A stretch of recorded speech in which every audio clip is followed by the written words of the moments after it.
ପିଲାମାନେ ହେଲା ଆଜି ଆମେ ଗୋଟେ ଖେଳଟେ ଖେଳିବା ହେଲା ପାଣିରେ ଦେଖିବା ଆମେ ପାଣିରେ କୋଉ ଜିନିଷଟା ଭାସିବ ଆଉ କୋଉ ଜିନିଷଟା ବୁଡ଼ିଯିବ।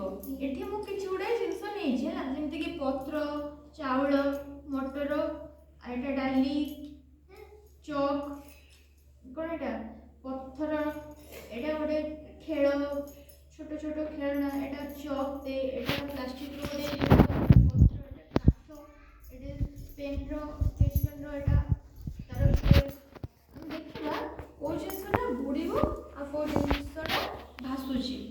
କୋଉ ଜିନିଷଟା ଭାସିବ ପାଣିରେ କୋଉ ଜିନିଷ ଭାସେ? ଡଙ୍ଗା ଭାସେ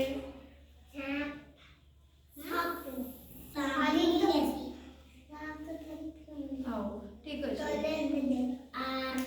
ପାଣିରେ କୋଉ ଜିନିଷ ଭାସିବ ଆମେ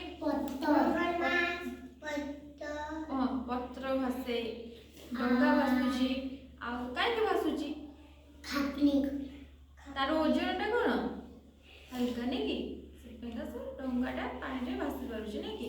ଠିକ୍ ଅଛି ମତେ ତମେ ଏଇଥିରୁ ତମେ ଜଣେ ଜଣେ ତମେ ପକାଅ ଏଇଟା ଦେଖ ତମେ କ୍ଲୋଜ୍ ହେଇଯିବ। তুমি ଗୋଟେ ମଟର ଦାନା ନିଅ ଆଉ ଏଠି ପାଣିରେ ପକାଅ ଦେଖିବା ଏଇଟା ଭାସିବ ନା ବୁଡ଼ି ଯାଉଛି। ଏଇଟା କ'ଣ ହେଲା ଟିକେ ବୁଝିଗଲା ନାଇଁ କି। ଆଚ୍ଛା ହଉ ତାହେଲେ ତମେ ଆଉ ଗୋଟେ ଜିନିଷ ନିଅ ଏଇ ପତ୍ରଟା ନିଅ ଜଣେ ପକାଅ ଦେଖିବା ଭାସୁଛି କି ବୁଡ଼ିଯିବ। ଭାସିଲା ନାଇଁ କି ପତ୍ରଟା ଭାସିଲା ମଟର ଦାନାଟା ବୁଡ଼ିଗଲା ମାନେ କ'ଣ ପତ୍ରର ଓଜନ ମଟର ଦାନାର ଓଜନ ଠାରୁ କ'ଣ ପତ୍ରର ଓଜନଟା କ'ଣ ହାଲକା ପତ୍ରଟା ହାଲକା ଲାଗିଲା ମଟରଟା ତାର ଓଜନଟା ବେଶୀ ବୋଲି ପତ୍ରଟା ଭାସିଲା ମଟରଟା ବୁଡ଼ିଗଲା। ସେମିତି ଆଉ ଜଣେ ନିଅ ପତ୍ର ତମେ ନିଅ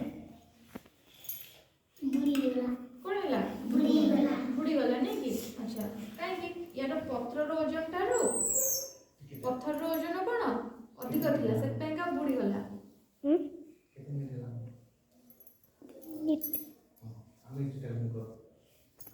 ଆଉ ଜଣେ ନିଅ ଏଇଟା ନିଅ ତମେ ପକାଅ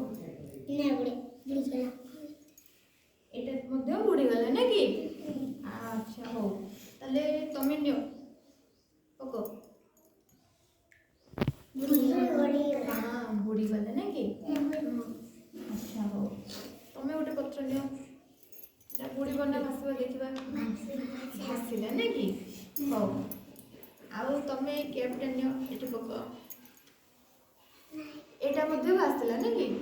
କାହିଁକି ଭାସିଲା ୟାର ଓଜନ ପଥର ଓଜନ ଠାରୁ କ'ଣ କମ୍ ସେଥିପାଇଁକା ଇଏ ପାଣିରେ ଭାସିଲା ଆଉ ପଥର ଆମେ ସେ କଏନ୍ଟା ହେଲା ଆଉ ମାନେ ପ୍ଲାଷ୍ଟିକର ଗୋଟେ ଦାନାଟା ହେଲା ସେଟା ବୁଡ଼ିଗଲା। ସେମିତି ତମେ ଏଇଟା ନିଅ ଆଉ